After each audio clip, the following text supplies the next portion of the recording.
got about halfway through last time, and I thought let's start and we'll read together the third paragraph that starts with the four elements, because this paragraph is kind of all on the same topic, and so when I start my commentary and we start discussing it, we'll have that context. Okay, so the four elements return to their nature like a child to its mother. Fire is hot, wind moves, water is wet, earth hard. Eyes see, ears hear, the nose smells, the tongue tastes salt and sour. Each is independent of the other, but the different leaves come from the same root. The words high and low are used relatively. Within the light there is darkness, but do not be attached to that darkness. Within the darkness there is light, but do not be caught by that light. Light and darkness are a pair, like the foot before and the foot behind in walking. Each thing has its intrinsic value and is related to everything else in function and position. Ordinary life fits the absolute as a box and its lid. The absolute works together with the relative like two arrows meeting in midair. Reading the above lines, you should have grasped the great reality. Do not set up your own standards. If you do not see the way, you do not see it, though you are actually walking on it. When you walk the way, it is not near, it is not far. If you are deluded, you are mountains and rivers away from it. I say respectfully to those who seek the way, do not vainly pass through sunshine and shadows. So I can't quite remember exactly where we were, but I think we should start at the place that says, within the light there is darkness, but do not be attached to that darkness. And within the darkness there is light, but do not be caught by that light. And I'm sure that this made you think of the classical example of this in a sort of pictorial format of what we call in English yin and yang, black and white, flowing together, and in each of them. So in the black part there's a dot of white, and in the white part there's a dot of black. So, and I wonder, it would be interesting to find out if this is, if that sort of pictogram was developed because of this thinking, or whether it predated it. I don't know that. And if somebody else knows that, that would be great. But the point is that we tend to think as human beings, as things that exist. We tend to place value on in a binary way, in a dualistic way, good or bad. Something is good or bad. So enlightenment, good. Delusion, bad. And this is really saying that they are utterly merged. Enlightenment and delusion are completely merged. It's very hard to wrap our dualistic minds around that. So you could take that on as a kind of a life koan. What is this about? And I think part of it is that so that not to be attached in this, Sekito Kizun has turned our conventional metaphors of light and dark, light, good, dark, bad, kind of on its head. And I think intentionally, perhaps, to confuse us, so that we sort of blast us out of the good and bad idea. because it goes on to say light and darkness are a pair, as closely related and as important to each other as the foot in front and the foot behind in walking. Pretty soon, the foot that's behind is the foot in front. Pretty soon, that foot that's behind is the foot in front. Pretty soon, that, and you could say that faster and faster until it's all one blur. And that's kind of like the same, like the pictograph. It's there's motion and it's swirling around, and then all of a sudden it's gray because you can no longer distinguish them as different. But then he goes, in case we didn't get the message that that we're supposed to be directed completely by enlightenment, or in this case, darkness. He is saying it's not, each thing has its intrinsic value. Each thing has its own independent existence. I am not this table. This book is not this table. I am not Valerie. And at the same time, he says, each thing has its intrinsic value and is related to everything else in function and position. And so the position that I occupy is completely related to everything else in the universe. And it's fun to do. To me, it's very fun to do the exercise um, of sitting here and just taking one aspect of my sensory experience, like that I have on a turtleneck, and I can feel it against my skin, and then on top of that is um, a special Japanese undershirt, and on top of that is a black underrobe, and on top of that is my brown robe. I could just take one of those things and follow it all the way out. So let's just take my turtleneck. So the turtleneck I ordered out of a catalog, and so you can, when you even name one thing, it is also related to everything else. But let's just follow the turtleneck down a little bit. So, or we could follow the catalog down. The catalog is, I could get that either online or in a hard copy. But let's just say it's from the hard copy, and it's made of paper, and the paper is made of wood, and the wood is made of carbon, nitrogen, and the carbon and nitrogen are made of molecules, and they're made of electrons, and the electrons have nuclei, et cetera, et cetera, et cetera. And you take everything down and start to see how everything really, really is related. And I can do that with how am I related to Valerie in this space? We are breathing each other's air, and we took our masks off because we feel safe, and there aren't other people in the room right now. So I'm related to Valerie because we're both sitting in this room together. We can see and sense each other.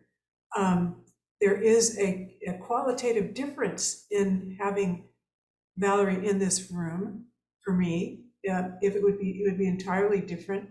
My experience, my sense of who I am would be very different if she weren't in the same room here with me.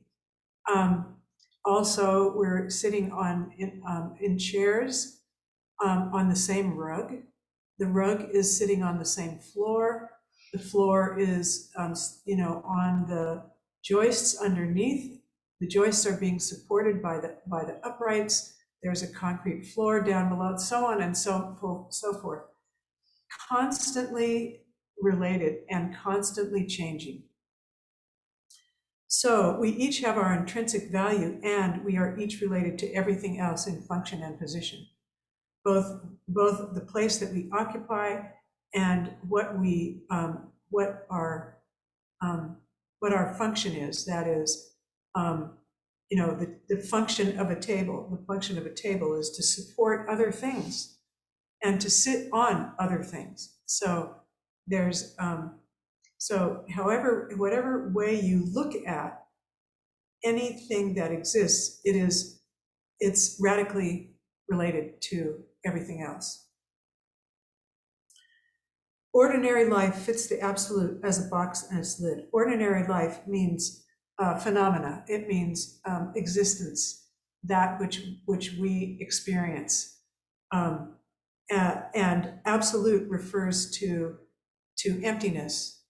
So and you could say that ordinary life equals delusion, absolute equals enlightenment.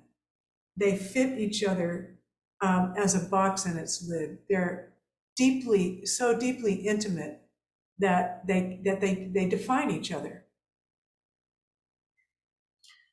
And then also the absolute works together. So the first part, the previous two lines talk about position, and then he then talks about function. The absolute works together with the relative like two arrows meeting in midair.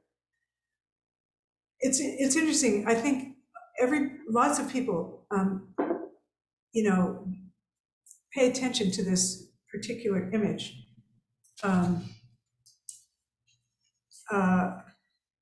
The image of two arrows meeting in midair, and I thought I'll read to you something from Shohaku Okamura in Living by Vow, and this is what he says. Arrow points meeting is a reference to a classic Chinese story about two archery masters. One was the teacher and the other his excellent disciple. When the student felt his skill had surpassed his teacher, he challenged him. I think maybe I'd like to change that to when the student felt his skill had met his teacher's, he challenged him. They each took aim at each other and shot, and the arrows met in midair and fell to the ground. Both lived because they had equal skill. And so he's saying that, and I'll just read this next sentence. Sekito says that that phenomena and principle, or relative and absolute difference and unity, meet like the arrows. Our practice is to actualize this relationship between difference and unity in each situation. And this is felt to be an articulation of the middle way.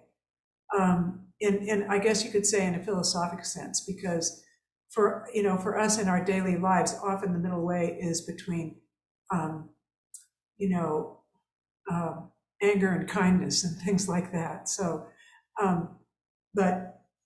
so that the middle way is really finding that razor's edge between the relative and the absolute, occupying that razor's edge until it falls away and they are completely merged.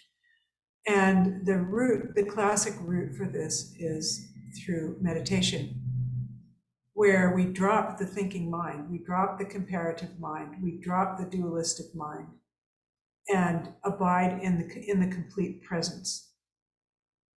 And then, as is said, something happens that is unpredictable and indescribable, and then it's a kind of an experience that helps to inform how you lead your life, with this abiding sense of both light and dark, constantly merged. Now, most of us kind of go, may have a split-second realization of this experience, and but that's enough, because in the end, we come back to our daily lives and try to live them in the most wise and compassionate way possible. So then, moving along, reading the above lines, you should have grasped the great reality. And I thought I would read what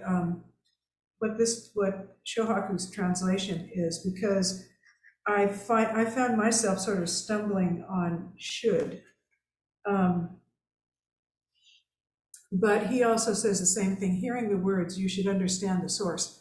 I think I want to take this as that what he's saying is not some sort of moral imperative, but that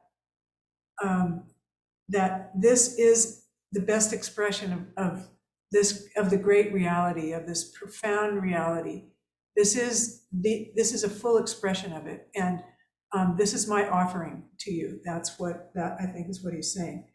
And then he says, don't make up standards. Don't set up your own standards. I don't know what that. I'm sort of at a loss about that. I mean, maybe it's just, it tweaks my American sense of independence and self-realization, and rebellion against dogma. So I'm just gonna sort of sit with that for a while, and maybe someone else has a more lighthearted interpretation about than I do. The next stanza, do not set up your, oh no, if you do not see the way, you do not see it, though you are actually walking on it.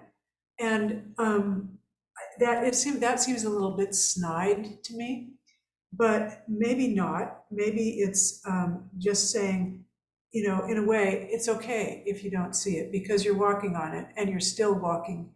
So there's still a chance. And then he says, when you walk the way, it is not near, it is not far. If you are deluded, you are mountains and rivers away from it. And this is again saying, sort of don't try to figure it out, I think.